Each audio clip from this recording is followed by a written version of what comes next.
You want to trade me? Like a piece of livestock? Father, look at me. I have no wolf to protect me in his court. I will be nothing more than a ghost in a gold cage. My voice cracked, echoing off the cold stone walls of the Stillmoon Great Hall. I shouldn't have done it. I shouldn't have broken into the Alpha's private council meeting, and I certainly shouldn't have insulted the king's envoy. But the thought of being signed away to a man I'd only heard of in terrifying legends had stripped away my lifelong habit of playing small. The High Alpha didn't even turn around. He just adjusted his heavy cloak, his scent of bitter pine and dominance filling the room like a physical weight, crushing the air from my lungs. You have no shift, Averlyn. You have no utility to this pack. If the Alpha King wants a human-born curiosity for his collection, you will go. It is the only way you will ever be of use to your bloodline. I am more than a curiosity, I whispered, my knees shaking as the realization hit me. I had just challenged the most powerful man in the territory, and I was utterly, dangerously alone. I am a person. To him, my father replied, finally looking at me with eyes as cold as the winter moon. You are whatever he decides you are. Guard, pack her things. The king's carriage arrives at midnight. Welcome to Storm's Romance Library. I am so incredibly happy to have you here in our cozy corner of the woods today. We are diving into a story that is all about finding where you truly belong, even when the world tells you that you're not enough. Before we travel to the Moonreach Dominion and meet our Alpha King, please take a quick second to hit that like button and subscribe if you haven't joined our pack yet. We'd love to have you. I also want to hear from you. Drop a comment below and let me know where in the world you're listening from today. I love seeing how far our community reaches. As we get into the story, feel free to engage and chat in the comments. Tell me your favorite romantic moments, or the parts that made your heart flutter. Now, settle in, get comfortable, and let's begin. Chapter 1. The Girl the Moon Forgot. The silver light of the full moon always felt like a cold, judgmental eye staring down at me from the heavens. In the Stillmoon Pack, the lunar cycle was our heartbeat, the drum to which every soul marched. As the sun dipped below the horizon, I stood on the weathered wooden porch of our ancestral home, watching the transition that defined our people. My brothers and sisters didn't just change, they blossomed. I watched the graceful, agonizing stretch of bone and the sudden sprout of fur as they shed their human constraints to become something ancient and powerful. They were masterpieces of nature, predators designed for the wild, and as they vanished into the tree line with triumphant howls, I remained exactly as I was. I was a girl of 19 years who had never felt the stir of a second soul within my chest. I was the girl the moon had seemingly forgotten to touch. My father, the alpha of our territory, stepped out behind me. He didn't need to shift to command a room. His presence was a constant weight, a steady anchor of authority that made the floorboards beneath him seem to groan in submission. He didn't look at me with anger, which almost made the situation worse. Instead, he offered a quiet, distant sort of tolerance. To him, I was a puzzle that couldn't be solved, a branch on the family tree that had failed to bloom. He placed a heavy hand on my shoulder, his grip firm but devoid of the warmth he showed my warrior siblings. He looked out toward the forest where the pack was beginning the great hunt, his eyes reflecting the pale glow of the sky. The invitation for the Lunara Fields gathering arrived this morning, Averlyn, he said, his voice a deep rumble that vibrated through my own bones. Every member of the Stillmoon must be present. It is a time for the High Rulers to witness our strength and our unity. I expect you to be ready by sunset tomorrow. You will wear the formal silks of our house and carry yourself with the dignity of your bloodline, even if you cannot run with the rest of the pack. Do you understand?" I nodded slowly, keeping my gaze fixed on the shadows of the valley. I knew what he was really saying. I was to be a silent representative, a placeholder to ensure our numbers looked impressive to the visiting dignitaries. My role was to be seen, but not heard. To stand among the giants and act as though I wasn't a fragile human among wolves. "I understand, Father. I will make sure the records are in order, and that our contributions to the feast are prepared before we depart." He grunted in approval before turning back into the house, leaving me alone with the silence of the night.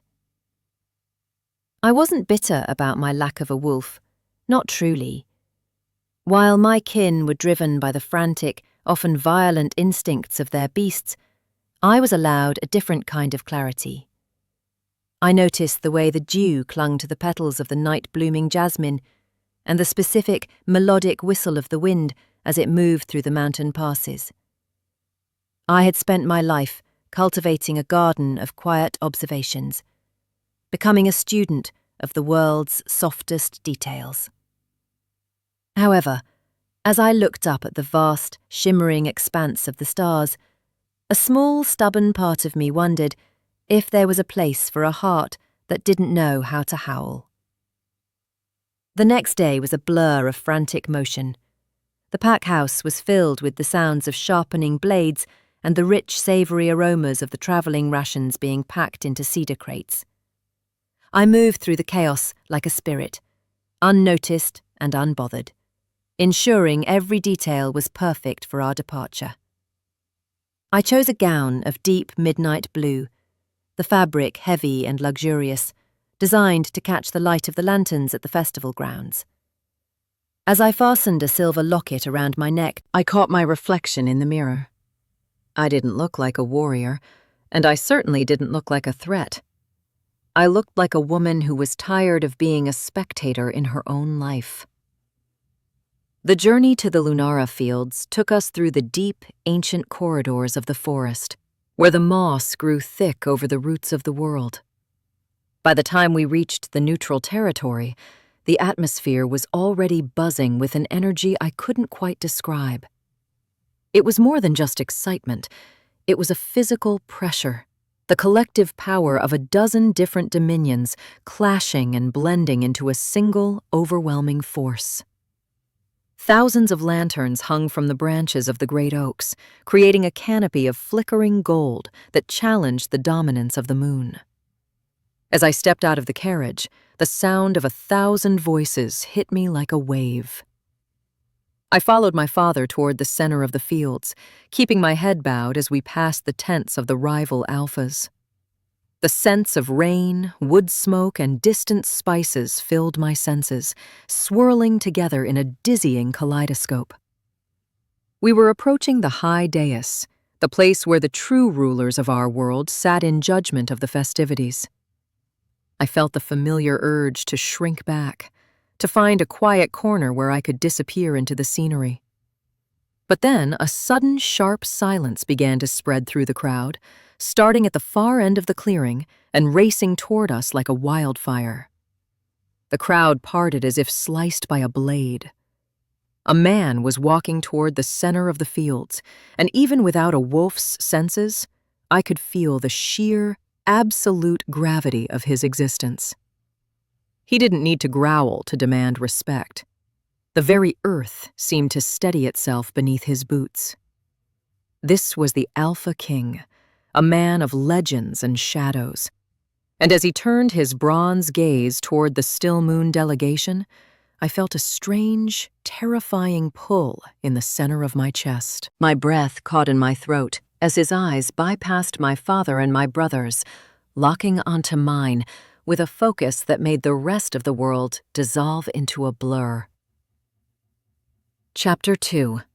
A Sea of Silver and Gold. The Lunara Fields were a masterpiece of light and ancient tradition, stretching out beneath the celestial canopy like a dream woven from silk and flame. Thousands of lanterns, encased in delicate paper and iron filigree, hung from the sweeping branches of the great oaks, casting a warm amber glow that danced across the faces of the gathered shifters. The ground was cushioned by a carpet of vibrant wildflowers and soft moss, releasing a sweet, crushed fragrance with every step the revelers took. It was a place where the boundaries of the territories blurred, replaced by a temporary truce that felt as fragile and beautiful as spun glass. I moved through the crowd, my hand resting lightly on the silk of my midnight blue skirts, feeling the vibrant energy of a world that seemed to thrum with a frequency I couldn't quite match. Everywhere I looked, there was motion and life. Warriors from the northern territories laughed loudly, their voices carrying the rough edge of the mountains, while the graceful hunters of the eastern plains glided through the shadows with a fluid, silent grace.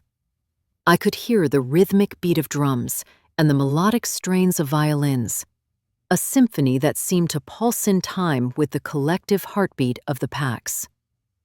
Despite the beauty, I felt that familiar, quiet distance. I was a spectator in a theater of giants, a woman whose lack of a wolf made her a shadow in a room filled with blinding sunlight. I didn't mind the solitude tonight, however. The sheer spectacle of the gathering was enough to keep my mind occupied, though I kept to the perimeter to avoid the crowded center, where the power was most concentrated. I found myself near a small fountain of clear mountain water, the sound of it splashing providing a soothing backdrop to the chaos of the festival. I looked toward the high dais, where the most influential alphas sat in their carved stone chairs, their eyes sharp and calculating as they watched the festivities. They were looking for alliances, for strength, for the next generation of warriors to bolster their ranks. I knew my father was among them, likely explaining my presence as a mere formality. I took a deep breath, trying to steady the strange, fluttering sensation in my chest that had been growing since we arrived. It wasn't fear, exactly, but a profound sense of anticipation, as if the very fabric of my life were being stretched thin, ready to tear and reveal something entirely new. Then the music seemed to falter, and the collective roar of the crowd dipped into a stunned, reverent hush. At the far end of the clearing, a figure emerged from the shadows of the royal pavilion. It was Aurelian, the Alpha King, and even from this distance, his presence was like a physical weight upon the air. He was dressed in layers of charcoal and silver, his tall, broad-shouldered frame moving with a deliberate, unhurried pace that commanded the space around him. He didn't have the restless, agitated energy of the younger alphas. He possessed a terrifying, grounded stillness. As he walked, the sea of people parted effortlessly, a wave of bowing heads marking his progress through the fields. He wasn't looking at the dancers or the dignitaries. His head was held high, his bronze eyes scanning the crowd with a focus that felt like a searching beam of light. I stood perfectly still, my fingers curling into the fabric of my dress, hoping that the shadows of the fountain would keep me sheltered. But as his gaze swept across my section of the clearing, it stopped abruptly. The world around me seemed to go silent, the lanterns and the laughter fading into a blurred background. For a heartbeat that felt like an eternity, we simply looked at one another across the expanse of the fields. The heat of his gaze was unlike anything I had ever experienced. It wasn't the predatory hunger of a wolf or the cold assessment of a ruler. It was a recognition so deep and so sudden that it made my knees weak. I saw his expression shift, the boredom and patience replaced by a sudden, sharp intensity. He didn't turn away to greet the alphas who were stepping forward to catch his attention. Instead, He adjusted his course, his boots thudding softly against the earth as he began to walk directly toward me. My heart hammered against my ribs, a frantic human rhythm that felt incredibly loud in the sudden silence. I wanted to run, to hide, to reclaim the safety of being unseen, but I found I couldn't move. I was anchored by the bronze fire in his eyes, watching as the most powerful man in the world walked away from his throne to find a girl who had nothing but a quiet heart to offer. Chapter 3. The King's Recognition. The distance between us vanished with agonizing slowness, each of Aurelian's steps echoing in the hollow of my chest. As he drew closer, the sheer scale of him became terrifyingly apparent. He was a man built of iron and ancient resolve, his presence so vast that it seemed to swallow the very light of the nearby lanterns. My father and the other members of the Stillmoon Pack had frozen in their tracks, their faces a frantic mask of confusion and rising panic. They didn't understand why the High Alpha of the Realms was ignoring the formal protocols of the evening to approach a woman who held no status within the hierarchy of the wild. I felt the weight of their judgment, but it was eclipsed by the warmth that seemed to radiate from the king as he came to a halt a few feet in front of me. I tried to remember my lessons in courtly etiquette, but my mind was a blank slate, scrubbed clean by the intensity of his focus. I began to sink into a deep curtsy, my head bowed so low that I could only see the polished leather of his boots. But before my knees could touch the grass, I felt a large, warm hand catch my elbow, preventing my descent. The touch was firm, but remarkably gentle, sending a jolt of electricity through my arm that made my breath hitch. I looked up, finding his face only inches from mine.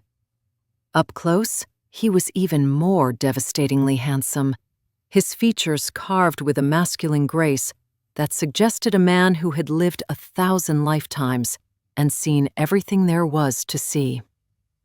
"There is no need for such formalities tonight, Averlyn," he murmured. His voice was a rich, melodic baritone that seemed to vibrate through my very skin, carrying a warmth that was entirely at odds with his formidable reputation. He didn't let go of my arm, his thumb brushing lightly against the silk of my sleeve in a way that felt dangerously intimate. "Your Majesty," I managed to whisper, my voice trembling with a mixture of awe and confusion. I do not understand. You should be at the high dais. The other alphas are waiting to speak with you.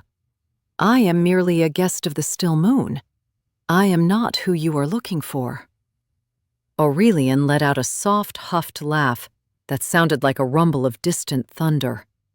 His eyes searched mine, his expression filled with a curious, searching tenderness. "You speak as if you know my mind better than I do, little star. I have spent the last 3 hours listening to the hollow boasts of men who think strength is measured in the volume of their growl. I find that I have very little interest in their words tonight. What I find interesting is the scent of vanilla and rain that seems to follow you, and the way you look at this world with eyes that see far more than fur and claw." He leaned in slightly, and for a moment, the scent of him enveloped me, a blend of old parchment, cool mountain air, and a subtle honeyed warmth that felt like a sanctuary. He wasn't trying to overwhelm me with his power. He was inviting me into his space. I felt a flush creep up my neck, my heart racing at the sheer proximity of him. Around us, the silence of the crowd had turned into a low, frantic buzzing of whispers. I could see my father stepping forward, his mouth opening to offer some kind of explanation or apology for my presence. But Aurelian didn't even turn his head. He kept his focus entirely on me, as if we were the only 2 people left in the fields. "Walk with me, Averlyn," he said. And it wasn't a command, though the weight of his station made it feel like one. He offered me his arm, his large hand waiting for mine to find its place. "I find the music over there is much better, and I suspect you have a great deal to tell me about the silence you've been keeping all these years." I hesitated for only a second before reaching out, my small hand trembling as I rested it on his forearm. The muscle beneath the charcoal fabric was like solid stone, yet he adjusted his pace to match mine with a surprising level of care. As we began to walk toward the centre of the festival, away from the safety of the shadows and into the brilliant gold of the great fire, I realized that my life as a ghost had ended the moment he touched me. I didn't have a wolf to guide me, and I didn't have the strength of a warrior, but as the Alpha King squeezed my hand against his side, I felt a new kind of power beginning to stir. A quiet, human courage that whispered that perhaps I had finally been found by the only person who knew exactly what to look for. Chapter 4. The Claiming of the Heart. The walk toward the great fire felt like a journey through a dream where every sensation was heightened to the point of overwhelming beauty. The heat of the towering flames licked at the air, creating a shimmering veil between us and the rest of the world. Aurelian led me to the very centre of the clearing, a place reserved for the highest of ceremonies. And as we stopped, the music died away completely. The drums fell silent, and even the wind seemed to hold its breath. I felt the eyes of every alpha, every warrior, and every healer upon us, a heavy blanket of expectation and shock that should have crushed me. Yet, with my hand still resting on the king's arm, I felt an inexplicable sense of calm. He was my shield, a mountain of iron that stood between me and the judgment of my peers. Aurelian turned to face me, his hands reaching out to take both of mine in a firm, grounding grip. The light of the fire danced in the bronze depths of his eyes, making them glow with a fervent inner light. He didn't look at the crowd. He didn't even acknowledge the gasps of the Stillmoon delegation as they realized what was happening. He was entirely, utterly focused on me. I felt the sheer magnitude of his devotion before he even spoke a word, a physical pressure that felt like the sun warming my skin after a long, bitter winter. "Listen to me, all of you," Aurelian announced, his voice carrying across the fields with a resonance that made the ground tremble. It wasn't a roar of aggression, but a declaration of absolute truth. "For centuries, our kind has relied on the whims of the moon and the instincts of the beast to decide our paths. We have followed the threads of fate as if we were puppets. But tonight, I am choosing a different way. I am choosing a woman who carries the strength of 1,000 wolves within her heart, even if she has no shift of her own." He looked back at me, his expression softening into something so tender it made my breath hitch. "Averlyn of the Still Moon, I claim you as my heart chosen. I bind my soul to yours through the Moonbound Vow, a promise that no force in this world or the next shall ever break. I choose you for your wit, for your warmth, and for the quiet grace that makes my world feel whole for the first time in an eternity. You are not my subject, and you are not my prize. You are my equal, my queen, and the keeper of my heart." A collective shout of disbelief erupted from the crowd, led by my father, who stepped forward, his face flushed with a mixture of terror and confusion. "Your Majesty, you cannot mean this. The Moonbound Vow is a legend, a voluntary bond that hasn't been used in an age. She is wolfless. She cannot give you the legacy your throne requires." Aurelian's head snapped toward my father, his eyes flashing with a sudden, cold brilliance that silenced the Alpha instantly. The air around the king seemed to shimmer with the force of his command, a silent warning that brooked no argument.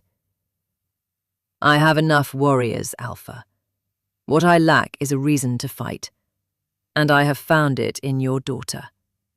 If you speak of her insignificance again, you will find that the king's mercy has very strict limits. She is mine now, by my choice and by her grace. He turned back to me, his hand sliding up my arms to cup my face with a gentleness that brought tears to my eyes. His thumbs brushed against my cheeks, wiping away the moisture before it could fall. Do not listen to them, Averlyn. They see only the surface, but I have seen the depths of you. Will you come with me? Will you leave this place and let me show you what it means to be truly cherished? I looked at him, seeing the man behind the crown, the lonely soul that had been searching for a companion who didn't need a wolf to understand the language of his heart. The fear that had defined my life for 19 years simply evaporated, replaced by a fierce, glowing certainty. I nodded, my voice finally finding its strength. I will go with you, Aurelian. I will go anywhere you lead. A slow, triumphant smile spread across his face, a look of pure, unadulterated joy that I suspect few people had ever seen. Without another word, he swept me into his arms, lifting me as if I weighed nothing at all. The crowd watched in stunned silence as the Alpha King carried his chosen bride toward the royal carriage, the silk of my dress fluttering like the wings of a captive bird finally set free. As the door closed behind us and the carriage began to move, I realized that the girl the moon forgot was gone. In her place was a woman who was about to discover that being loved by a king was the most powerful transformation of all. Chapter 5. Wings of Stone and Silk. The transition from the wild, open expanse of the Lunara Fields to the structured majesty of the Nightspire Palace felt like stepping into a tapestry woven from the very fabric of the night itself. As our carriage crested the final ridge, the fortress loomed ahead, a magnificent structure of dark, polished stone that seemed to grow directly out of the mountain peak. It was not a place of jagged edges or hostile towers. Instead, it possessed a graceful, sweeping architecture that reminded me of a bird in flight. Silver lanterns lined the winding ascent, their soft light reflecting off the high windows until the entire palace appeared to be glowing from within. I sat huddled against the plush velvet of the carriage seat, my heart fluttering with a mixture of awe and a lingering, quiet uncertainty. I was no longer the girl who lived in a drafty pack house. I was entering the domain of the High Alpha as his chosen mate. Aurelian remained close to me, his presence a warm, solid weight that kept me anchored. He didn't seem to notice the grandeur of his own home. His attention remained entirely focused on the way I was reacting to the sights. He had draped his heavy charcoal cloak over my shoulders during the journey, and the garment still carried the comforting aroma of cedarwood and the crisp, clean chill of the high altitudes. Every time the carriage jolted over a stone, he would steady me with a hand on my waist, his touch deliberate and reassuring. He didn't speak much as we approached the main gates, but the way his thumb traced rhythmic circles against my side told me everything I needed to know. He was proud to bring me here, and he was determined to make me feel as though I belonged among the stone and silk. When the carriage finally came to a halt in the central courtyard, a small army of servants was already waiting, their heads bowed in synchronized respect. The doors were opened by the head of the royal guard, a man whose stern expression softened only slightly when he looked at the king. I felt a momentary surge of that old, familiar urge to make myself small, to disappear behind Aurelian's broad frame so I wouldn't have to face the curious stares of the palace staff. But as I moved to step down, Aurelian reached out and lifted me into his arms once again. It wasn't because I was weak, but because he seemed to delight in the physical closeness, his chest rumbling with a low, contented sound as I instinctively wrapped my arms around his neck. "Welcome home, Averlyn," he whispered, his breath warm against my ear as he carried me through the massive, arched entryway. The interior of the palace was even more breathtaking than the exterior. The floors were made of polished marble that looked like frozen moonlight, and the walls were adorned with tapestries depicting the history of the Moonreach Dominion. However, as we moved deeper into the halls, I noticed that the grandiosity was balanced by a surprising level of comfort. There were plush rugs scattered over the stone, and every alcove was filled with soft cushions and low tables laden with candles. It didn't feel like a cold fortress of war. It felt like a sanctuary designed for rest and intimacy. He didn't take me to a throne room or a formal reception hall. Instead, he led me up a winding staircase to a private wing of the palace that overlooked the jagged peaks of the mountains. He stopped before a set of double doors carved with floral motifs and pushed them open with his shoulder. The room beyond was filled with the scent of fresh lilies and the warm, inviting glow of a crackling hearth. There was a massive bed draped in silks of pale blue and silver, and a balcony that seemed to hang directly over the clouds. Aurelian set me down gently on the soft rug, his hands lingering on my shoulders as he took in my wide-eyed expression. "These are your chambers," he said, his voice dropping to a soft, intimate register. "I have had them prepared specifically for you. There is a library through that door, and the bath is filled with the herbs you mentioned you liked back at the fields. I want you to know that this is not a cage, Averlyn. You are free to move through this palace as you wish, and my own rooms are just through that connecting door. You are the mistress of this house now, and your comfort is the only law that matters within these walls." I turned to look at him, my throat tight with emotion. I have spent my life being tolerated in the corners of a pack house, and now I was being given a kingdom of my own. I reached out, my fingers brushing against the silver embroidery on his tunic. "It's beautiful, Aurelian. I don't know how to thank you for all of this." He caught my hand, pressing a fervent kiss to my palm, before leaning down to rest his forehead against mine. "You thank me by being happy, little star. You thank me by letting me see the woman you are when the rest of the world isn't watching." He pulled back slightly, his eyes sparkling with a sudden mischievous glint. "But for now, I think we both need rest. Tomorrow I intend to show you that being a king is far less impressive than it looks, especially when there is tea to be made." Chapter 6. The First Breakfast. The morning sun filtered through the sheer silk curtains of my new chambers, painting patterns of gold and honey across the duvet.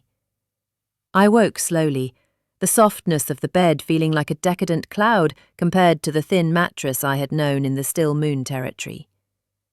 For a few seconds, I simply lay there, listening to the unfamiliar sounds of the palace, the distant chime of a clock, the muffled footsteps of servants in the hall, and the gentle crackle of the fire that had been stoked while I slept. I felt a strange, buoyant sense of peace, a feeling that only deepened when I remembered the events of the previous night. I wasn't a ghost anymore. I was the heart chosen of a king, and for the first time in my life, I wasn't dreading the start of the day. I dressed in a simple but elegant robe of cream-coloured wool, cinching the belt around my waist before stepping toward the connecting door Aurelian had pointed out. I hesitated for a moment, my hand hovering over the handle. In my old life, the Alpha's private quarters were a place of business and stern authority, a room you only entered if you were summoned. But as I remembered the gentleness in Aurelian's eyes, my hesitation vanished.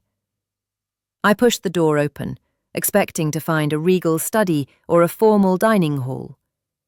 Instead, I found myself in a cozy, sun-drenched parlour that smelled of toasted bread and bergamot. Aurelian was there, but he wasn't the formidable king I had seen at the festival. He was dressed in a simple, dark robe that hung loosely over his broad shoulders, his feet bare against the plush rug. He was standing by a small stone hearth, carefully pouring boiling water into a ceramic teapot. The sight of the most powerful man in the world performing such a mundane, domestic task was so unexpected that I couldn't help but let out a soft, surprised laugh. He turned at the sound, a wide, genuine smile spreading across his face that made his bronze eyes shimmer with warmth. "Good morning," he said, setting the teapot down and crossing the room in a few long strides. He didn't wait for a greeting. He simply reached out and pulled me into a hug, his warmth enveloping me completely. I rested my cheek against his chest, listening to the steady, calm thrum of his heart. "I was beginning to think you might sleep through the entire day. I was prepared to bring the tray to you, but I thought you might appreciate the view from this window instead." He led me to a small table set for two, laden with fresh berries, honeyed pastries, and a carafe of chilled juice. As he pulled out my chair, I watched the way he moved, with the same grace he had shown in the fields, but without any of the tension. He sat opposite me, leaning back and watching me with an expression of pure contentment. "I hope you don't mind the lack of a formal breakfast. I find that the palace staff tends to hover too much in the mornings, and I wanted this time to be just for us. No alphas, no politics, just tea and conversation." "I prefer this," I admitted, taking a sip of the warm tea he had poured for me. It was perfectly brewed, the flavour delicate and soothing. I spent 19 years trying to avoid being noticed by important people. Having a dozen servants watching me eat would probably make me choke on my bread. It's strange to see you like this, Aurelian. You look like a man, not a legend." He chuckled, reaching across the table to take a piece of fruit. "That is the secret they don't tell you in the history books, Averlyn.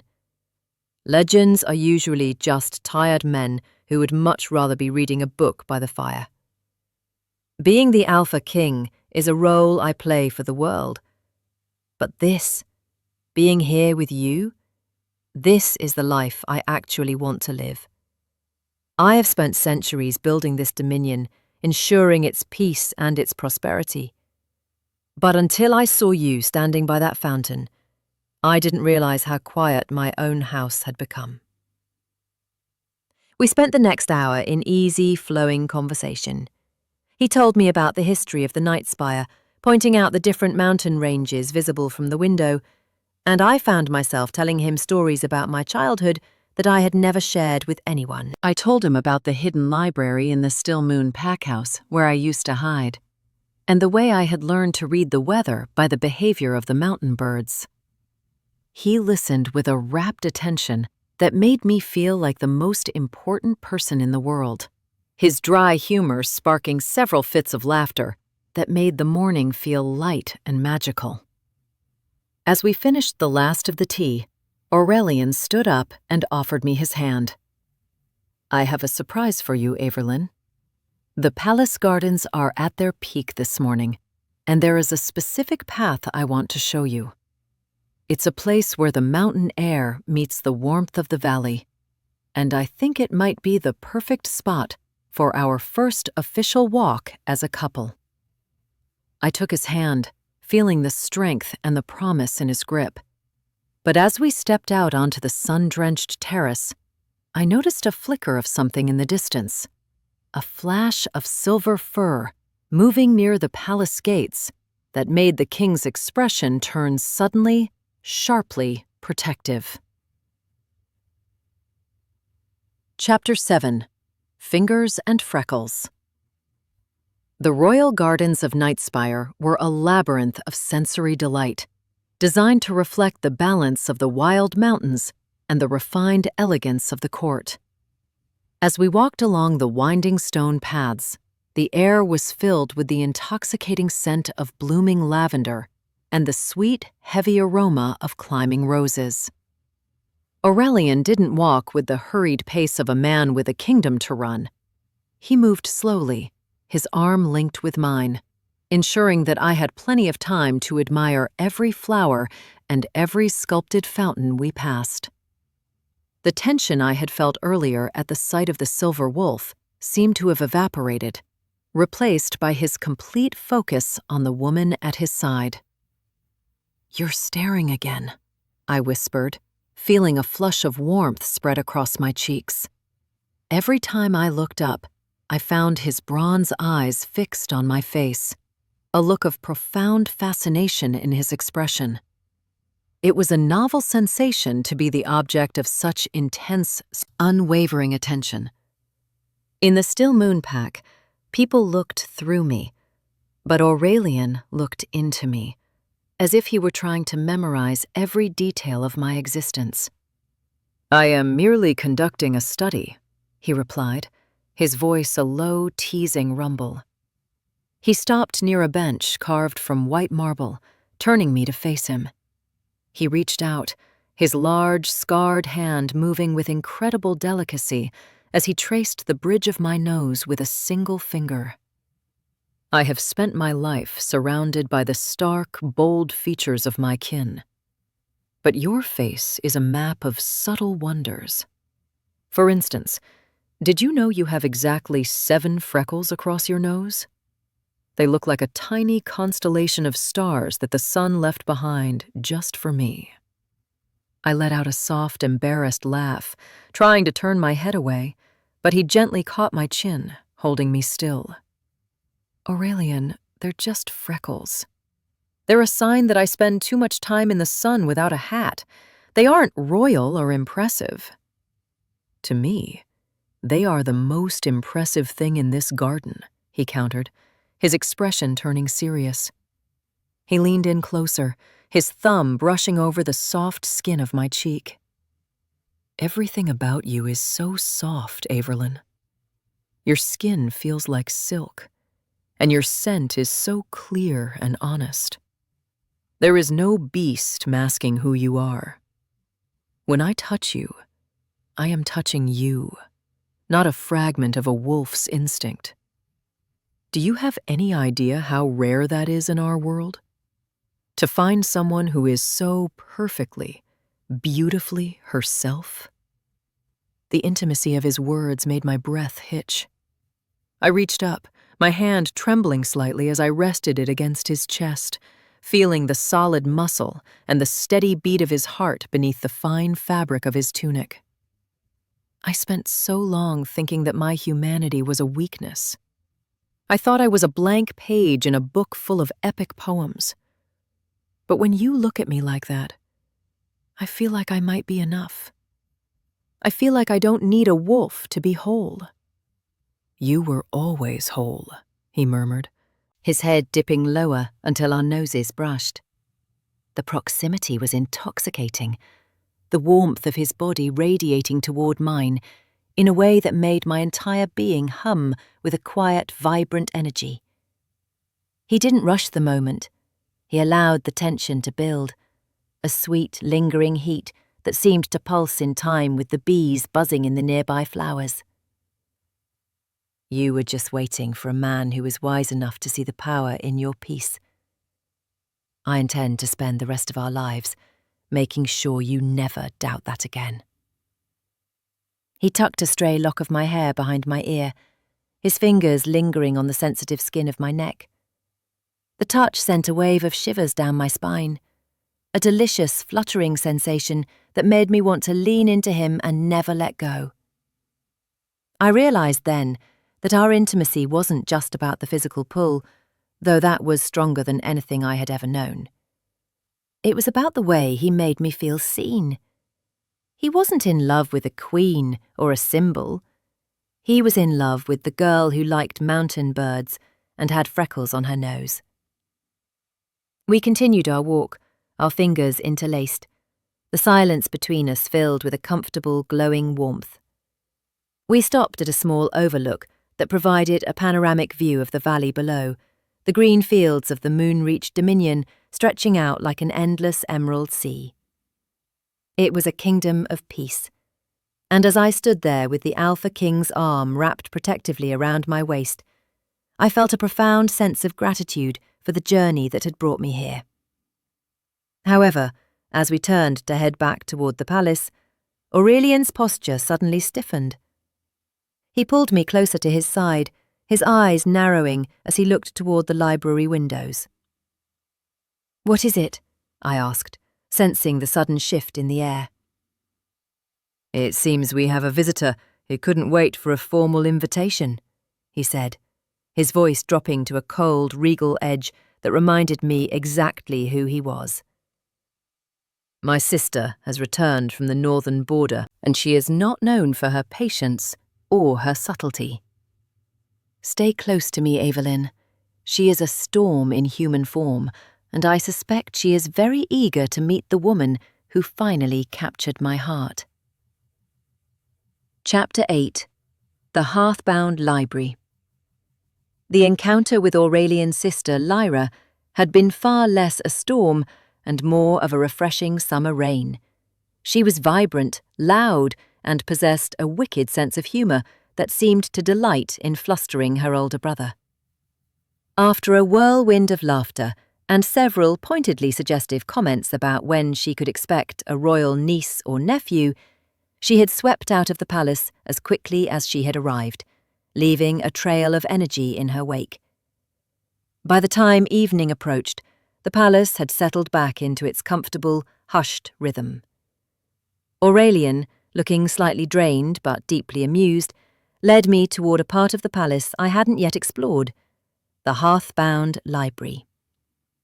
When he opened the towering oak doors, I felt my breath hitch in my throat. It wasn't just a room. It was a cathedral built for the written word. Shelves of dark, polished mahogany reached up toward a ceiling painted with silver constellations, every inch of the walls packed with leather-bound volumes that whispered of ancient secrets and forgotten poems.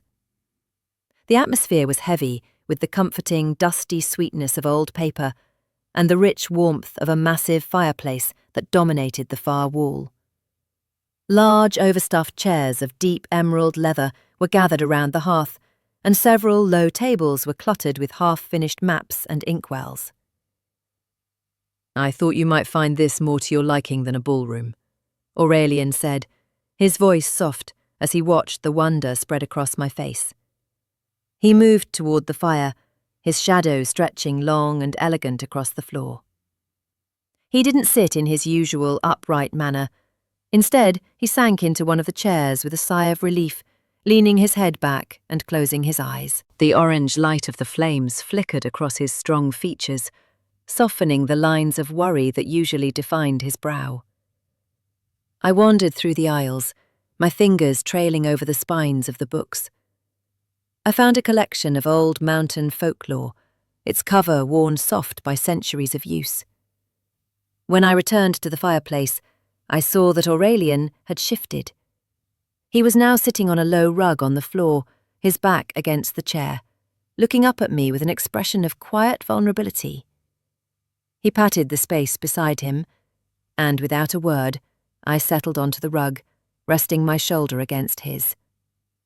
The heat of his body was a constant, reassuring presence, a living fire that made the mountain chill outside seem like a distant memory.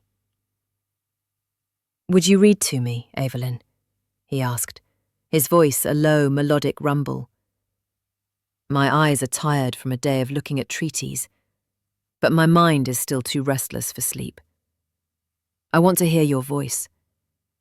I want to hear how you see these stories. I opened the book, my heart fluttering at the request. I began to read, the words flowing easily in the quiet room. I read of the first ancestors who followed the stars to find the Moonreach, and of the ancient queens who spoke to the wind. As I read, I felt Aurelian's head gradually descend until it was resting in my lap. The most powerful man in the territory, the king who commanded thousands, had placed himself in a position of total surrender. I froze for a second, my hand hovering over the page.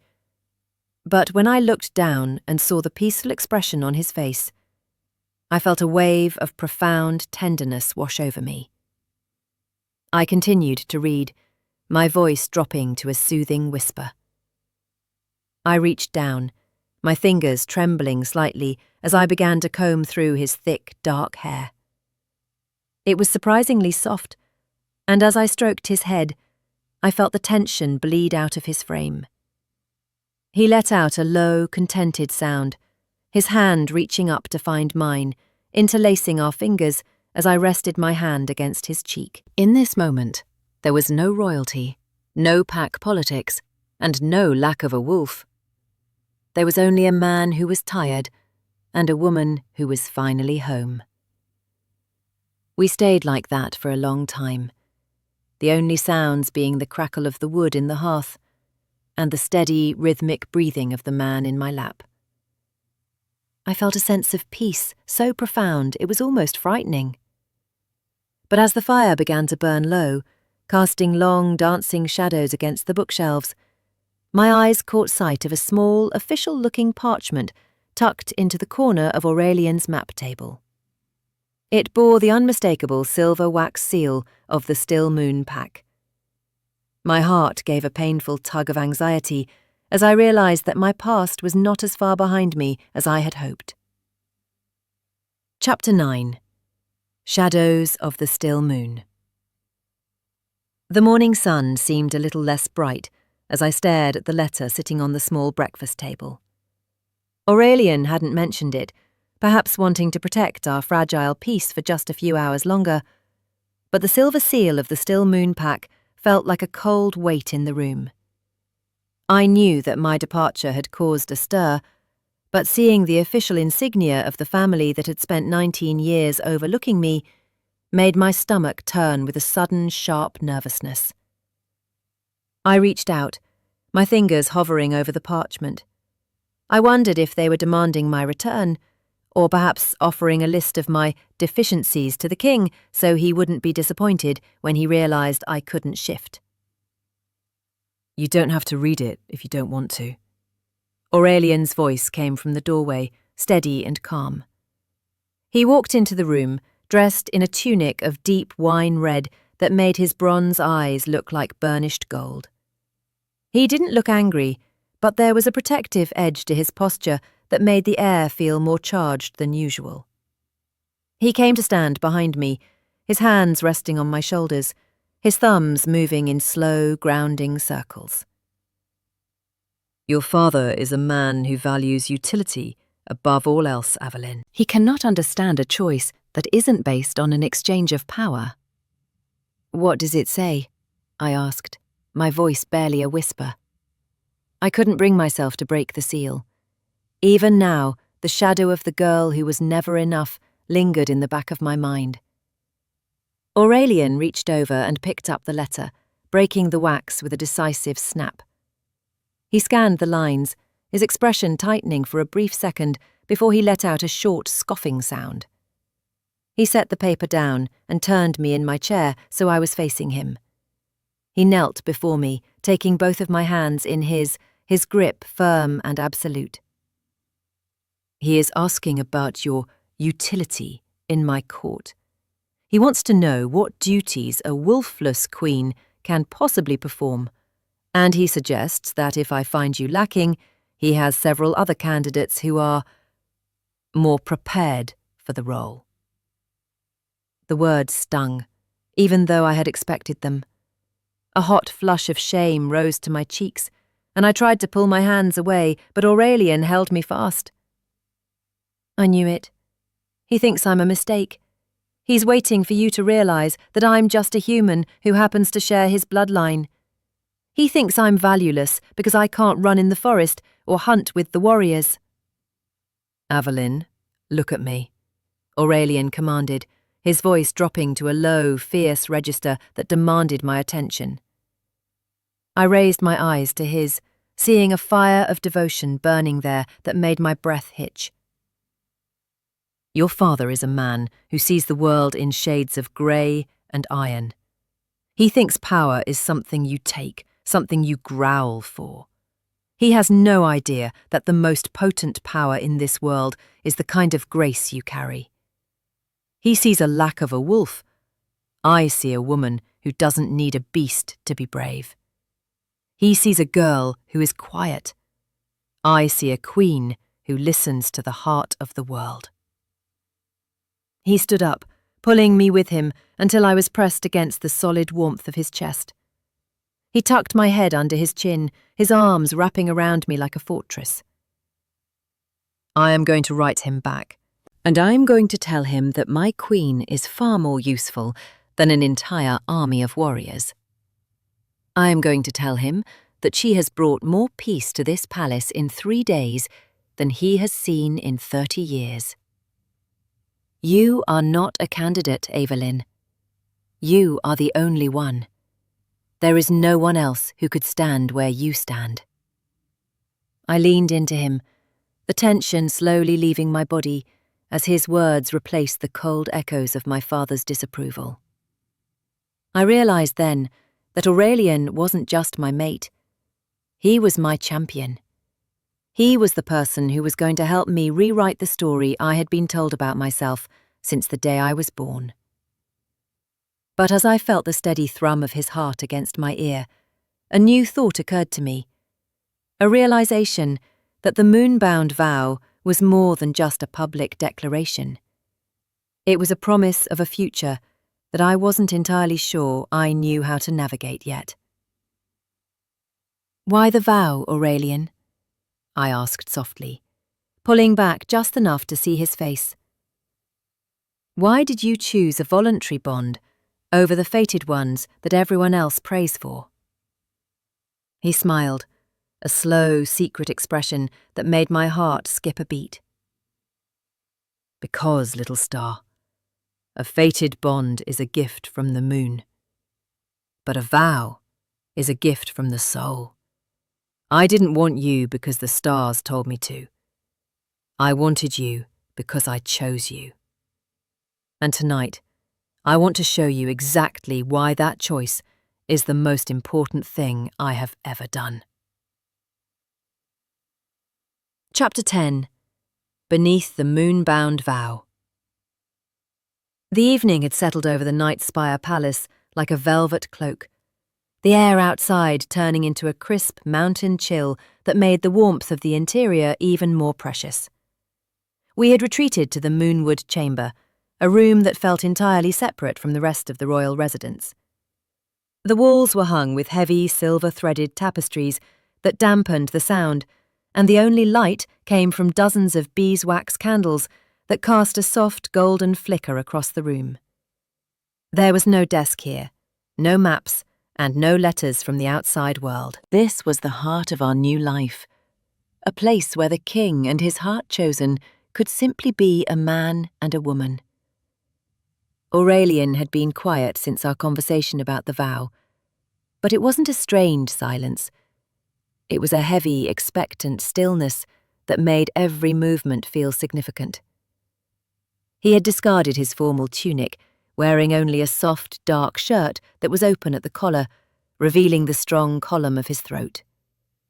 He was standing by the large, arched window, looking out at the shimmering expanse of the Dominion below. I stood near the edge of the large, silk-draped bed, watching the way the candlelight played over his silhouette.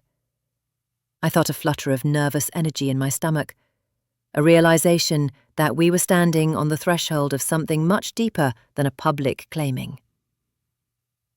In our world, Aurelian began, his voice barely louder than the crackle of the candles. Everyone waits for the spark. They wait for the moment their wolf recognizes another, a biological imperative that cannot be denied. It's a beautiful thing, in its own way. It's safe. It's certain. He turned around, his gaze locking onto mine with an intensity that made the rest of the room vanish. But it has always felt incomplete to me. I didn't want a bond that was forced upon me by my blood. I wanted to look into a woman's eyes and feel the world stop because of who she is, not what she is. I walked toward him, my bare feet silent on the plush rug. I stopped just a few inches away, feeling the radiant heat of his body.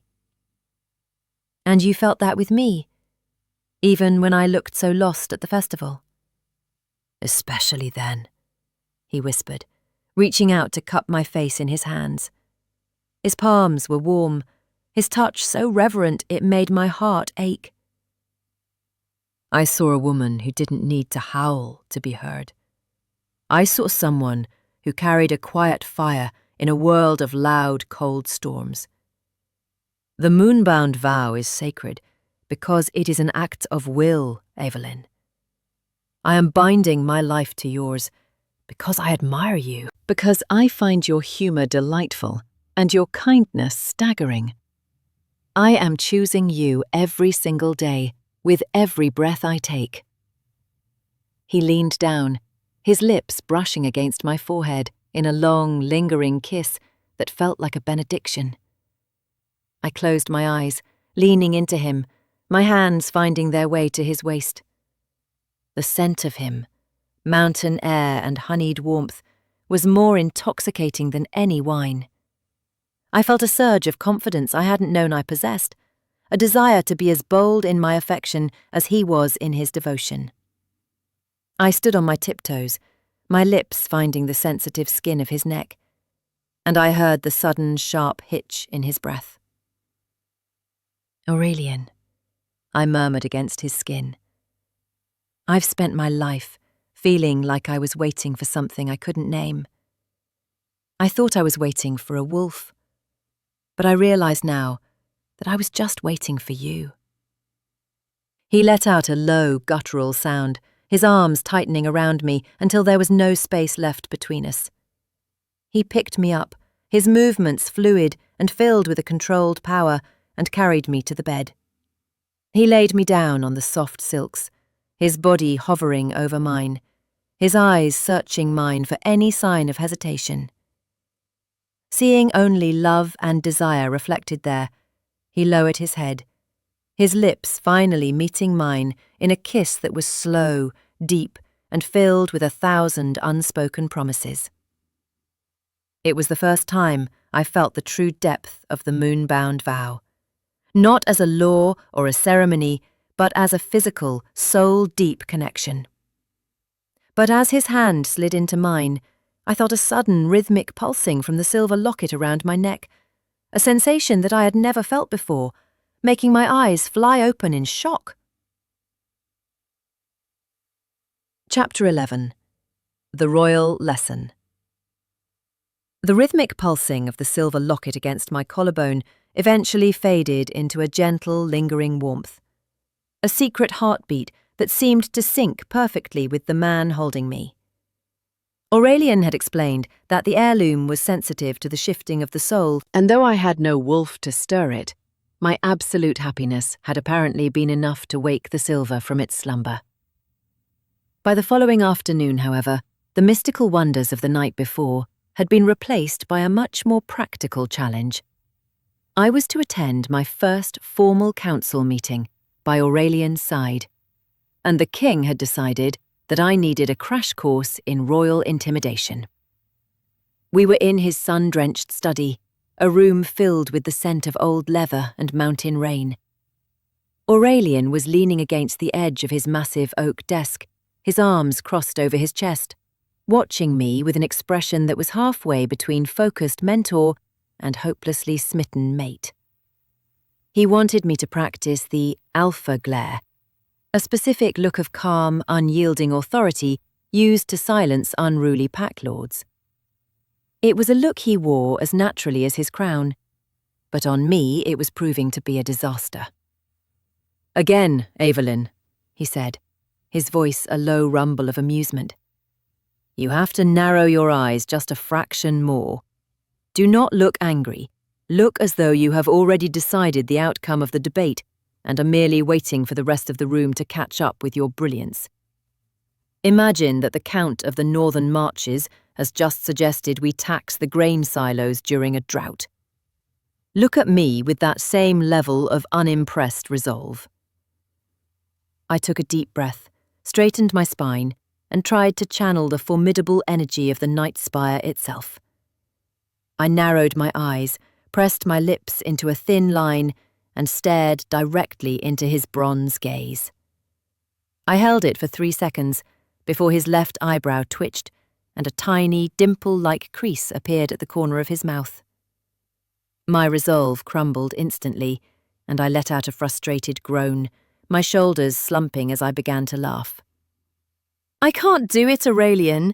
Every time I try to look terrifying, I just think about how your hair looks in the morning before you've combed it, or the way you steal the honeyed biscuits when you think I'm not looking. How am I supposed to intimidate a room full of ancient warriors when the most powerful man among them is a secret biscuit thief?" Aurelian let out a joyous, booming laugh that echoed off the bookshelves. He reached out, grabbing my waist and pulling me toward him until I was trapped between his knees. "I am not a thief. I am the king. I simply reclaim what is mine. And as for your glare, you are far too full of light to look like a winter storm, little star. It is a losing battle. You look more like a kitten trying to decide which sunbeam to nap in than a vengeful monarch." "A kitten?" I swatted at his shoulder, though I couldn't stop smiling. "That is hardly a royal compliment. I am supposed to be your queen, your equal. If I walk into that council room looking like a sun-dazzled kitten, those alphas will eat me alive." "Let them try," he murmured, his tone shifting from playful to possessive in a heartbeat. He tucked a stray lock of hair behind my ear, his fingers lingering on my skin. "They do not understand that your power doesn't come from a growl. It comes from the way you refuse to be anything other than yourself. But if you are truly worried about your presence, perhaps we should work on your physical grounding. A ruler must be difficult to move, both mentally and physically." Before I could ask what he meant, he gave a sudden, playful tug on my hands, catching me off balance. I tripped forward, landing directly against his chest, and he tumbled backward onto the massive plush rug that covered the centre of the study. We rolled once, a tangle of limbs and silk, until I found myself pinned beneath him. His weight was a delicious pressure, his hands catching mine and pinning them above my head as he looked down at me with a triumphant, predatory grin. "Lesson number 2, he whispered, his face hovering just inches from mine. "Never let your opponent distract you with a biscuit thief story when they are within striking distance." I gasped, my heart racing not from fear, but from the thrill of the game and the heat of his body. I tried to wriggle free, laughing as I attempted to use my knees to push him off, but it was like trying to move a mountain. We wrestled on the rug for several minutes, a chaotic flurry of tickling and teasing, until we were both breathless. Finally, he settled over me, his forehead resting against mine, our laughter dying down into a soft, charged silence. The humour of the moment transformed into a deep, magnetic pull. As I looked up into his eyes, I realised that while I might never master the alpha glare, I had mastered the heart of the man who wore it. But the sound of a sharp, impatient knock on the heavy oak doors made us both freeze, the reality of the impending council meeting crashing back into our private world. Chapter 12. The Fragile Strength. The council meeting had gone surprisingly well, mostly because whenever a pack lord became too boisterous, Aurelian simply rested his hand on mine and looked at them with a cold, silent promise of retribution that made them find their seats very quickly. I hadn't needed a glare. I had only needed to be the calm centre of his storm. However, as the evening wore on and we retreated to the privacy of the royal gardens, a small, nagging shadow began to creep back into my thoughts. The high-spirited energy of the wrestling match had faded, replaced by the quiet, introspective weight of the night. I watched the way the moon caught the silver embroidery on Aurelian's sleeves, a reminder of the world he belonged to, a world of fire and fur that I could only observe from the outside. We were sitting by a small stone-lined pool where the mountain water was so still it looked like a dark mirror. I had kicked off my slippers, trailing my toes through the cool water, feeling the stark contrast between my fragile skin and the ancient, unyielding stone.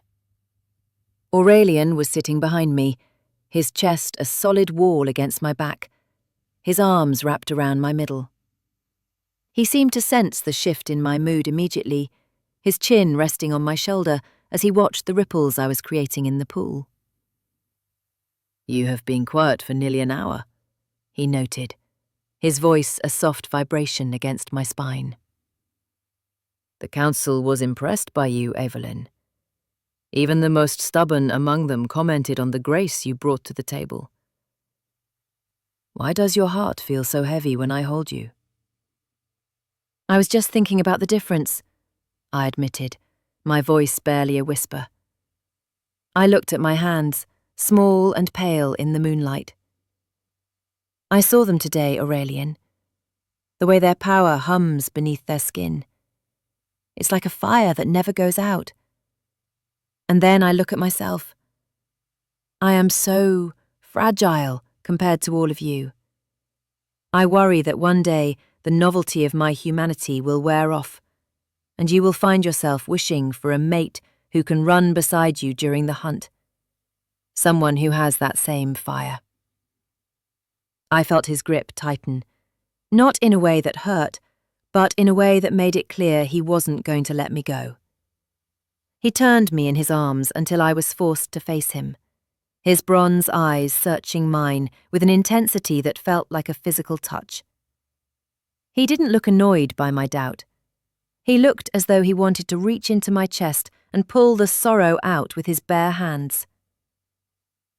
"Averlyn, look at the moon," he commanded softly, gesturing toward the silver orb hanging above the peaks. "It has no heat. It has no fire of its own.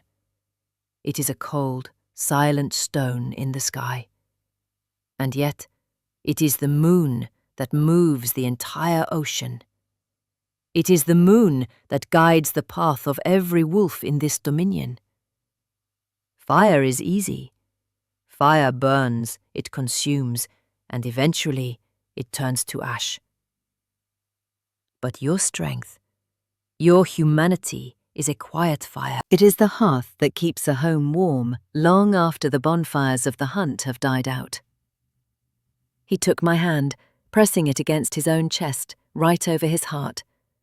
I could feel the powerful rhythmic thud of his life force, a steady drumbeat of devotion. "My wolf loves the chase, it is true.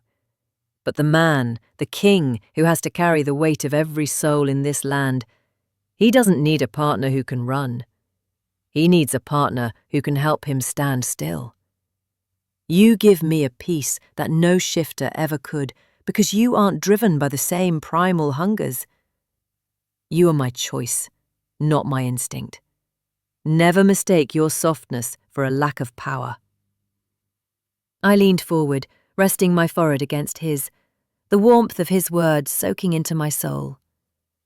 The doubt didn't vanish entirely, but it became smaller, a manageable thing in the face of his absolute certainty.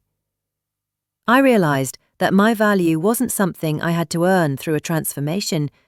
It was something I already possessed, simply by being the anchor for his restless spirit. I reached up, my fingers tracing the line of his jaw, feeling the slight stubble of his evening growth.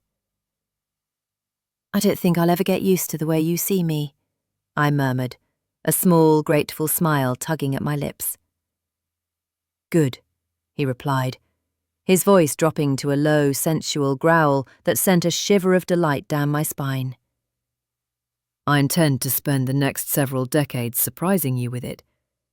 But for tonight, I think we have had enough of stone and water. There is a specific place I want to take you. A place where the sky feels close enough to touch, and where I can tell you a secret I have never shared with another living soul." He stood up, lifting me with him in one fluid motion, and began to lead me toward the highest tower of the palace. My curiosity was piqued, the weight of my worry replaced by the thrill of what he was about to reveal. But as we stepped onto the spiral staircase, the wind picked up, carrying a scent that didn't belong to the mountains. A strange floral perfume that made Aurelian's eyes narrow in sudden, sharp recognition. Chapter 13. Midnight on the Whispering Balcony. The Whispering Balcony was a narrow, elegant ledge of marble that jutted out from the highest peak of the night spire, surrounded by a delicate iron railing that looked like frozen lace. Up here, the wind was a living thing, singing through the stone arches and carrying the scent of the distant sea. The strange perfume I had smelled on the stairs had vanished, replaced by the pure, biting cold of the high altitude. But Aurelian's hand remained firm and protective on my waist. He led me to the edge, where the entire Moonreach Dominion lay spread out below us, like a map of shadows and flickering village lights. It was a view that made me feel incredibly small, yet strangely significant, as if we were the guardians of a sleeping world. "I used to come here every night during the first century of my reign," Aurelian said, his voice barely a whisper against the wind. He wasn't looking at the view. He was looking at the horizon, his expression filled with a distant, haunting melancholy I had never seen before. "I would stand here and look out at the fires of my people, and I would feel the sheer, crushing weight of the silence. My court was full of warriors, my halls were full of music, and yet I was entirely alone. Being the Alpha King is a path of isolation, Averlyn. Everyone wants something from you, protection, land, justice, but no one ever just wants you." I reached out, interlacing my fingers with his, feeling the slight tremor in his hand. It was the first time he had ever admitted to a weakness, the first time the mask of the ancient, immovable king had truly slipped. "Is that why you waited so long to find a mate? Because you were afraid they would only see the crown?" He turned to me then, the moonlight catching the moisture in his eyes. "I wasn't just afraid, I was certain of it. Every fated bond I witnessed among my lords was a matter of blood and necessity. I saw them lose themselves to the beast, their human hearts becoming secondary to the instinct. I didn't want to be a biological requirement for someone. I wanted to be chosen. I spent hundreds of years waiting for a heart that was quiet enough to hear mine. I had almost given up. I had reconciled myself to a life of service and duty, a king who would leave behind a legacy of stone, but a heart of ice." He pulled me closer, his arms wrapping around me from behind, his chin resting on the top of my head. I could feel the heat of him shielding me from the mountain chill, a living fortress of affection. And then I went to the Lunara Fields. I saw a girl standing by a fountain, looking at the world as if she were a traveler from a distant land. You didn't look at me with fear, and you didn't look at me with ambition. You looked at me as if you were seeing the man beneath the charcoal furs. In that moment, the silence of 300 years just stopped. I leaned back against him, my heart aching for the lonely king he had been for so long. I thought about my own years of being a ghost in the Stillmoon Pack, of the way I had learned to occupy the corners of a room so I wouldn't be in the way. We were two different kinds of lonely, two people who had been waiting for a language that only we spoke. I thought I was the only one who was waiting, Aurelian. I thought I was the only one who felt like a piece of a story that hadn't been written yet. We were both waiting for this, he murmured, his lips pressing a tender kiss to the side of my neck. The whispering balcony is named because the wind here is said to carry the true thoughts of those who stand upon it. I brought you here to tell you that I don't just love you, Averlyn. I am grateful for you. You have given me a home that isn't made of stone. You have turned my reign from a sentence into a life. We stayed there for a long time, lost in the shared confession of our pasts. The intimacy between us felt sacred, a bond that went far beyond the physical or the magical. It was a meeting of souls that had finally found their resonance. I felt a surge of love so powerful it made me dizzy. A certainty that I would do anything to keep the light in his eyes from ever fading back into that ancient shadow. As we turned to head back inside, I caught sight of a single white rose petal lying on the marble floor of the balcony. A flower that didn't grow in our gardens, and one that carried that same mysterious floral scent. Aurelian saw it too, his hand tightening on mine as a look of grim realization crossed his face.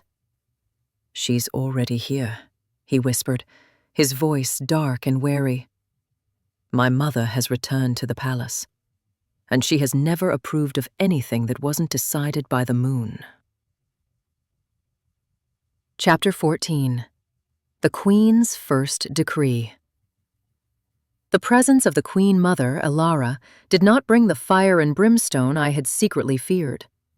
Instead, she brought a sharp, discerning elegance that seemed to peel away the layers of my composure until only my true self remained.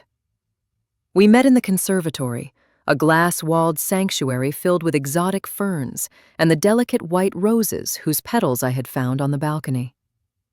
She did not look at me with the disdain of my father. She looked at me with the weary curiosity of a woman who had spent centuries protecting the traditions of her kind. She was looking for a reason to approve, and as we sat over a pot of herbal tea, I realized that I didn't need to pretend to be a wolf to earn her respect. I simply needed to show her that the heart of the king was safer in my hands than in the claws of a warrior. "My son has always been a man of iron, Averlyn," she said, her voice like the sound of fine silk rubbing against stone. "I worried that a human bride would be a glass ornament, something beautiful, but easily shattered by the weight of this crown. But I see now that you are not glass. You are the soft earth that allows the trees to grow tall. You have changed the spirit of this palace in a way that no alpha could. The servants no longer walk with their heads bowed in fear. They move with a lightness that I haven't seen since Aurelian was a pup." Encouraged by her words, I found the courage to speak about my vision for the Dominion. I didn't want to lead through strength or dominance. I wanted to create kindness councils, places where the human-born and the wolfless could have a voice, and where the conflicts between packs could be settled with words rather than teeth. I expected her to scoff at the perceived weakness of the idea, but instead, she reached across the table and patted my hand. Her touch was cool and steady, a silent passing of the torch. "Strength has many faces, child," she murmured. "It takes more courage to be kind in a world of predators than it does to join the hunt. Go ahead with your decrees. Show this world that the Moonbound Vow was not a mistake. but a transformation of our very nature.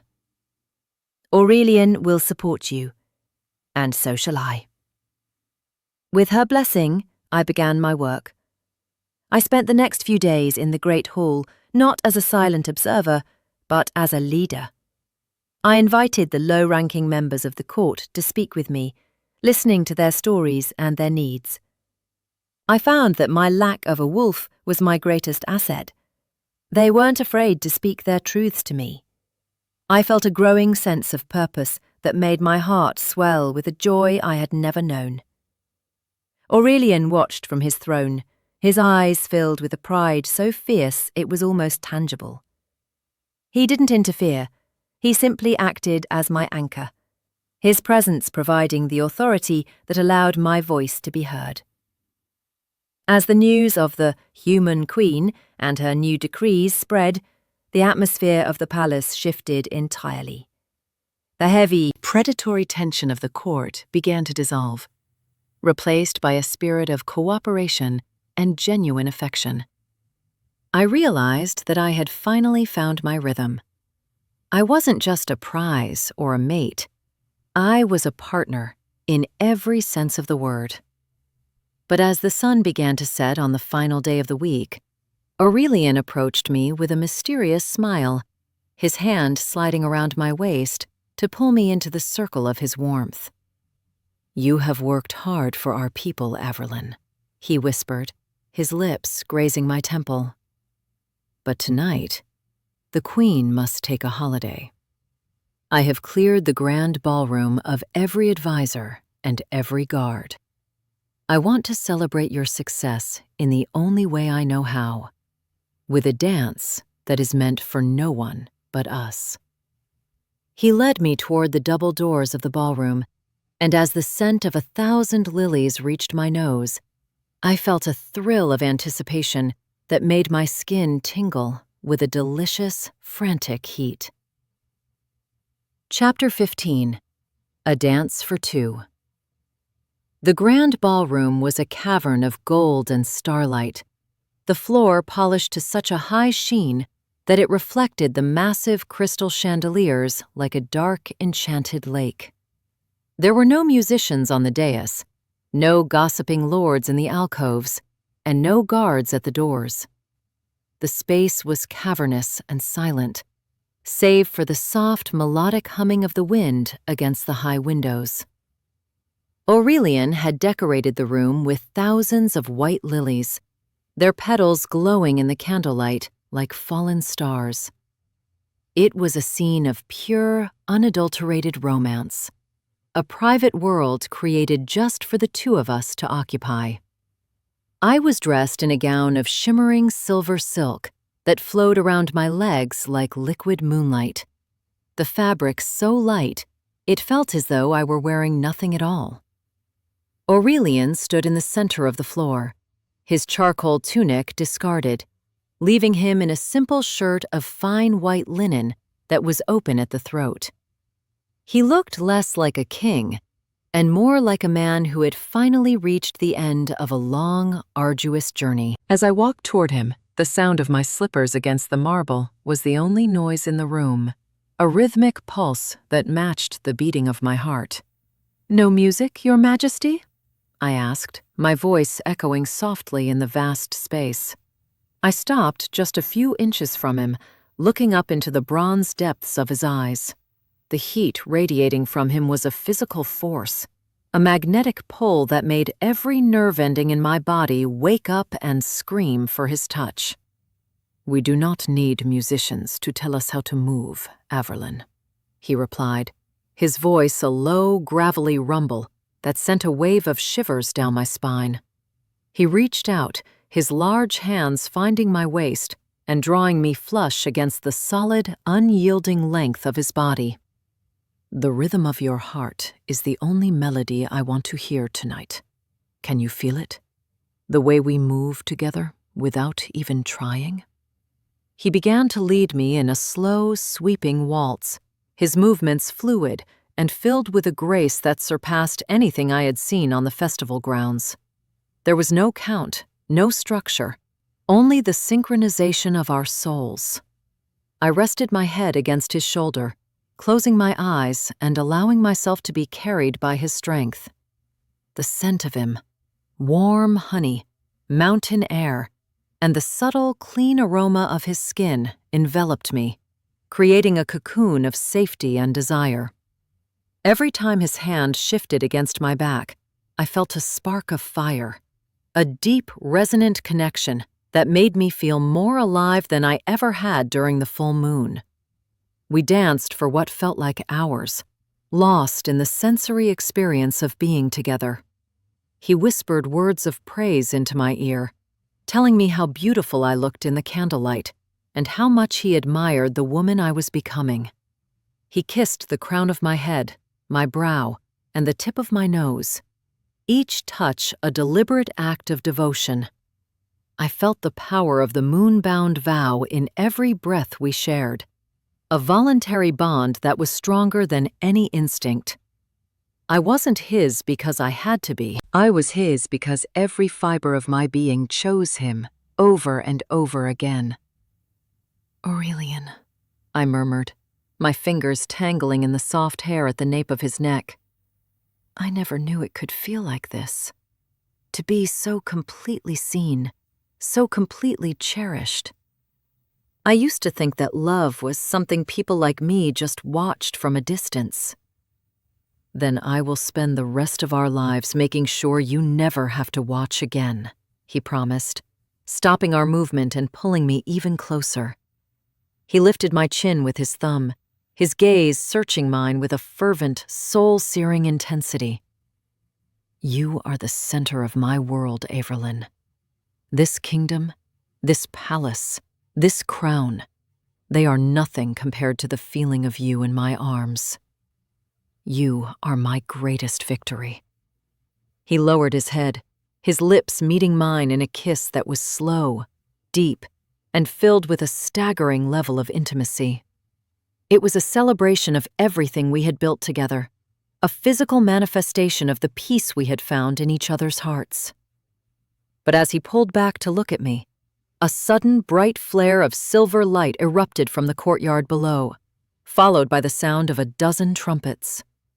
The coronation guests had arrived, and among them, the banners of the Stillmoon Pack were already visible, signaling the arrival of the family I had once feared, but was now ready to face as their queen. Chapter 16. The Coronation of the Heart. The morning of the coronation was a symphony of silver and white.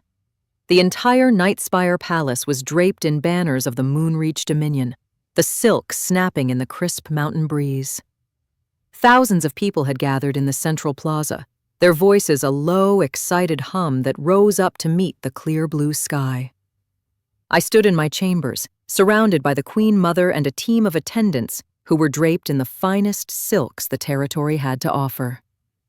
My gown was a masterpiece of silver thread and seed pearls, with a train that looked like the wake of a ship on a moonlit sea. I felt a strange, calm confidence as I looked at my reflection. I wasn't shaking. I wasn't trying to hide. I was standing tall, my shoulders back, my heart steady. When the doors to the great hall opened, the silence that fell over the room was not one of pity, but of profound respect. I walked down the long aisle alone, my eyes fixed on the man waiting for me at the end. Aurelian stood on the high dais, dressed in his full royal regalia of charcoal and gold, his crown of silver thorns resting upon his brow. But it wasn't the king who made my breath catch. It was the man whose eyes were filled with such overwhelming love that I felt as though I were walking on air. To his left, I saw the delegation from the Stillmoon Pack. My father and brothers stood in the front row, their expressions a mixture of shock and dawning realization.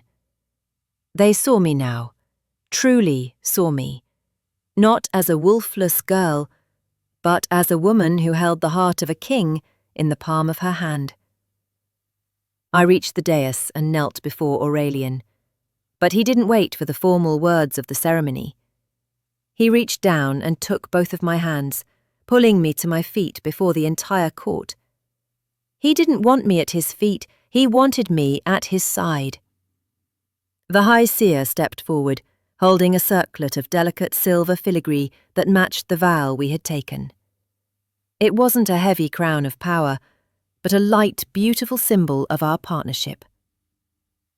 "Aurelian of Moonreach," the seer intoned, his voice echoing through the vaulted ceiling. "Do you swear to honour and protect the heart chosen you have called to your side? Do you bind your soul to hers, to lead this dominion together in peace and in light?" "I do," Aurelian said, his voice ringing with a finality that made the very air vibrate. He took the circlet from the seer and placed it gently upon my head. His fingers lingered on my brow, a warm, protective touch that made me feel invincible. "I claim her as my queen, my equal, and my soul's rest. From this day forward, her heart is my heart, and her peace is the law of this land." The crowd erupted into a roar of approval, a sound so vast and joyous it seemed to shake the mountains themselves. I turned to face my people, the silver of my crown catching the sunlight, and for a fleeting second, my gaze met my father's. He dipped his head in a deep, respectful bow, a silent acknowledgement that I had achieved more in my humanity than he ever had with his wolf. I felt a surge of gratitude for the journey that had brought me here, the years of silence, the rejection, and the moment of being chosen. It had all been a preparation for this, a path that led me to the man who saw my worth when I couldn't see it myself. After the ceremony, we moved to the great hall for the feast, a celebration of laughter, music, and the finest delicacies of the realm. I spent the afternoon speaking with the leaders of the different packs, my kindness councils already becoming a reality as we discussed the future of our borders. Aurelian never left my side, his hand either resting on the small of my back or interlaced with mine. He looked at me as if I were the only light in the room, his pride evident in every smile he shared. But as the moon began to rise, signalling the end of the formal festivities, he leaned in and whispered a suggestion that made my heart skip a beat. "The crowds have seen their queen, Averlyn," he murmured, his voice thick with a sudden intimate heat. "But the king has not yet seen his wife in the quiet of the night. Let us leave them to their wine and their dancing. I want to take you back to our balcony, where the world is quiet, and I can tell you exactly how much I love you, without 1,000 people listening." He led me through a side door, our silver robes trailing behind us as we escaped into the sanctuary of our private halls, the sound of our shared laughter the only music we needed. Chapter 17. The Quiet Forever. The whispering balcony was bathed in a soft, ethereal glow, the moon hanging like a giant silver coin in the velvet expanse of the sky. The air was cool and crisp, carrying the scent of the white roses from the gardens below and the ancient, clean smell of the mountain stone. The sounds of the celebration below had faded into a distant rhythmic hum, leaving us in a world of profound, beautiful silence. I stood at the railing, my silver crown resting on the marble ledge beside me, feeling the cool wind against my skin. I felt a sense of completion that went beyond words, a deep, resonant peace that had finally replaced the hollow ache of my youth. Aurelian stepped out from the shadows, his heavy royal cloak discarded, his movements fluid and relaxed. He came to stand behind me, his arms wrapping around my waist as he pulled me back against the solid warmth of his chest. I leaned my head back against his shoulder, closing my eyes as I felt the steady, powerful thrum of his heart against my spine. We didn't speak for a long time. We simply stood there, two souls that had found their perfect resonance in a world that had tried to tell us we were incompatible. I used to look at this moon and feel like a stranger in my own home, I whispered, my voice barely audible against the wind. I thought the silence was a punishment, a reminder that I was missing the roar of the wolf. But standing here with you, I realized that the silence wasn't a void. It was a space being held for this moment.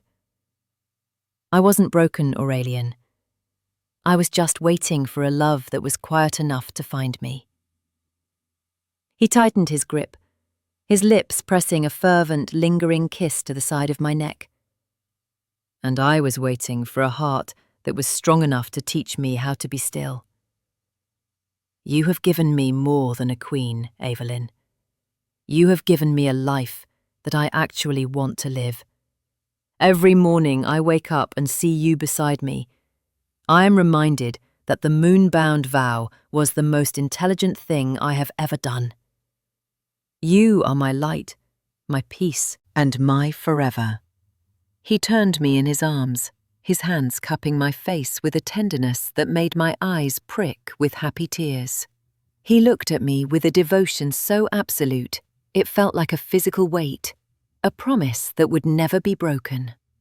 I want you to know something, heart chosen. I don't care if your wolf never wakes.